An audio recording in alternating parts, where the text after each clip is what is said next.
সচেতনমূলক post যদি আপনার উপকারে আসে। সকাল 10টা থেকে 11টা, 3টা থেকে 4টা এই সময়টা একদম নিরিবিলি থাকে ঢাকা শহর। 1টা থেকে 2টা এই সময়টা লাঞ্চ করার সময় নিরিবিলি থাকে। মা বোনেরা খুবই সাবধানে সিএনজি ঠিক করবেন।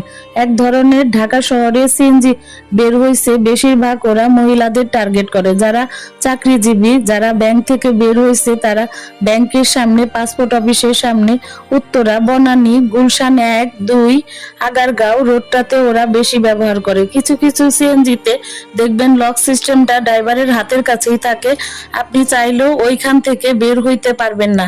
এই ধরনের সিএনজিতে কখনোই উঠবেন না। যে সিএনজিতে দেখবেন লক সিস্টেমটা আপনি খুলতে পারবেন, এই ধরনের সিএনজিতেই আপনি উঠবেন। প্রয়োজনে আগে দেখে নেবেন। সিএনজিতে ওরা যাত্রী ওঠানোর পরে হাতের কাছে সিটকেরি থাকলে ওরা লক করে দেয়। সিএনজি চালক আগে লুকিং গ্লাস দিয়ে দেখে যাত্রী কি করছে। সুযোগ বুঝে ওরা এক ধরনের পাউডার যাত্রীর চোখে মুখে ছিটিয়ে দেয়, যে যাত্রী অজ্ঞান হয়ে পড়ে।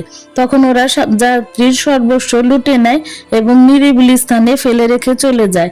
6 ঘন্টা পর তাদের জ্ঞান ফিরে। আর পাঠাও যদি ইউজ করেন তাহলে অ্যাপসের মাধ্যমে করবেন। পরিস্থিতি খুবই খারাপ, তাই বুঝে শুনে চলাফেরা করবেন। ধন্যবাদ।